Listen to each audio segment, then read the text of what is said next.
A black woman was simply out for a morning jog in a white neighborhood when she was stopped by two white police officers after she got out of her car without a word of explanation. They pinned her against a railing and conducted a rough search. Spread 'em. What are you doing in my neighborhood? I live here, all right?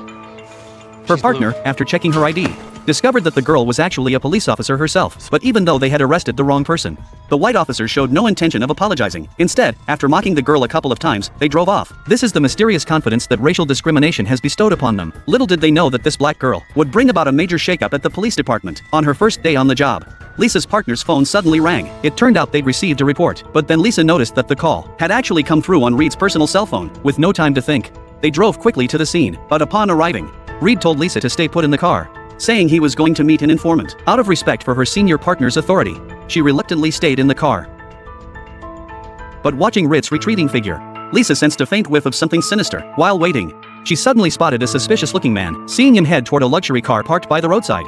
Lisa immediately got out and shouted to stop him. Unexpectedly, the man took off running, just as she was about to go check on the situation, when she suddenly heard a gunshot coming from inside the cabin. Realizing that Lee was still inside, she immediately grabbed her gun and rushed over. Once inside, she found Lee talking with a few thugs, with two dead henchmen lying nearby. Just then, a terrifying incident occurred. The lead detective raised his hand and shot the man across from him dead, while Lee stood right there and watched helplessly as the officer fired a follow-up shot. Just as the group was negotiating, Lee suddenly spotted Lisa. Just as the white police officer was about to step forward to explain, one of the agitated henchmen raised his hand and fired at Lisa.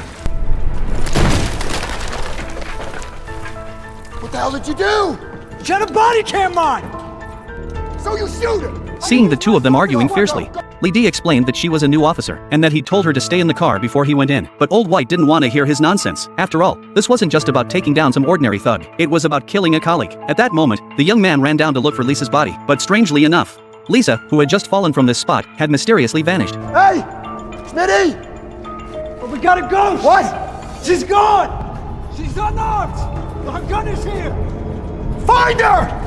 It turned out that Lisa's bulletproof vest had saved her life. The men shouted at her to come out, saying that if she handed over the body camera, they would spare her life. Lisa slipped out through the back door, but unexpectedly, she was spotted by one of Old Buy's henchmen. Without a word, he opened fire. Lisa could only grit her teeth against the excruciating pain and dart through the streets to evade the pursuit. She managed to escape the first wave of the manhunt. Just then, she spotted a police car driving by ahead. She immediately ran out and flagged it down. She thought this crisis had finally turned in her favor, but just as they were about to pull Lisa into the car, she heard another officer's voice over the radio.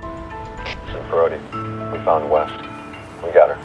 He's second in Daniil. Seeing this, Lisa took off running, while the lead officer gave chase after her with all his might.